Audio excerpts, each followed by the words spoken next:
They thought towing his truck would teach him a lesson. Instead, he taught them a $525,000 lesson.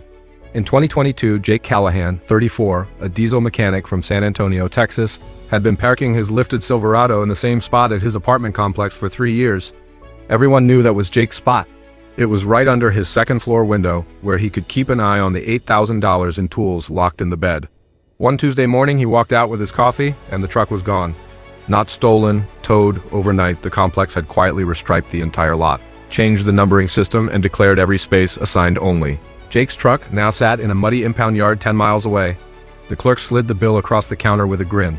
$525 cash, today, or $75 a day storage. Jake stared at the guy, smiled, and said, "Nah, I'm good." Most people would have paid. Jake went home and started digging. 2 days on the county clerk's website and he hit gold. The parking lot wasn't owned by the apartment complex. It was a separate parcel, carved off decades earlier. And the management company had stopped paying property taxes in 2017. Bexar County had scheduled it for tax foreclosure auction the following month. Minimum bid, $9,800. Jake scraped together every overtime check he had, bid $9,200 and won. 30 days later, he walked into the leasing office holding the recorded deed. "Morning, y'all. I own the parking lot now." The manager laughed so hard she almost spilled her Starbucks. The laughing stopped the next day when every tenant woke up to bright orange flyers under their wipers. This parking lot is now under new private ownership. Monthly parking, $30, cash or Venmo at Jake Callahan. Old permits no longer valid. Questions? Call the new owner. I'm in 2B. The complex had been charging $125 a month for premium assigned parking. Jake cut it to $30. Overnight, 180 tenants became his biggest fans. Management tried everything.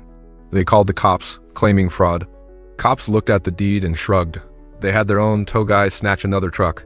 Jake showed up at the yard with the sheriff's deputy and the deed. Truck was released in 4 minutes. The tow company blocked the complex's number that same afternoon. Then the offers started. $50,000. Nope. $100,000. Keep talking. $250,000. Getting warmer. Jake just leaned back in the folding chair he set up in his spot and said, "Y'all charged me $525 to get my truck back. Fair's fair. $500,000 or keep walking." 6 months of lawyers, local news trucks camped out front, and tenants wearing Team Jake shirts later, the corporate office in Dallas wired the money. $525,000 exactly. Jake paid off the truck, bought his mom the house she always wanted in New Braunfels, and still had enough left to park his new wrapped Raptor right in the same spot. Only this time with a custom stenciled sign. Property of Jake Callahan. Tow this and we're doing round 2. All because one Texas morning they towed the wrong man's truck.